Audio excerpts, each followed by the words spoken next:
today and speak on behalf of our family, the Crenshaw family. I am Ruby Crenshaw Christian. I grew up in Mobile, graduated from Mobile County Training School, and my brother William Crenshaw graduated 2 years before me. My oldest brother, Horace Crenshaw Jr., was in the Air Force and died in a plane crash in Japan. And I was only 12 years old when that happened. But no one can imagine what a family goes through when they lose two brothers, two family members who gave up their lives for our country. My brother William Crenshaw, who was 2 years older than me, was responsible for me going to college because my parents were so strict. They didn't want me to go away to college, but he was already in college in Missouri, and so I was allowed to go.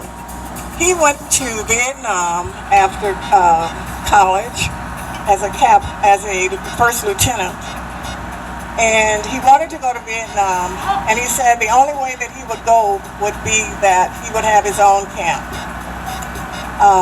He was a Green Beret. He was in Special Forces. He spoke the Vietnamese language. He was a very, very talented young man. Everybody loved him.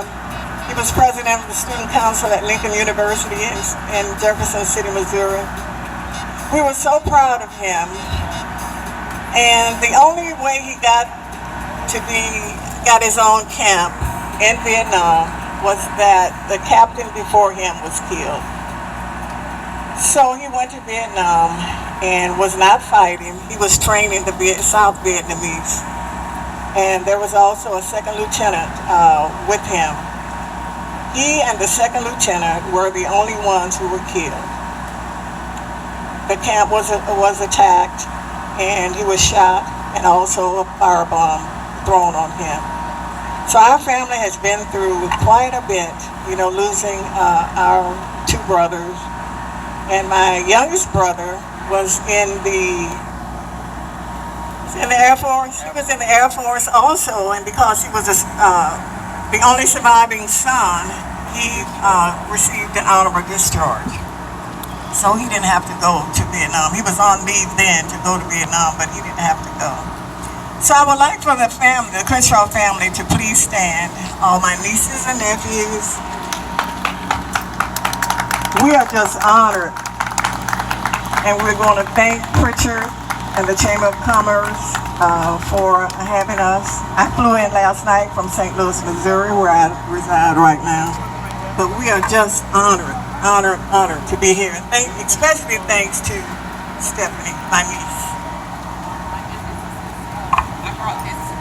To put on display. That's his certificate for graduating from in the Army. That's his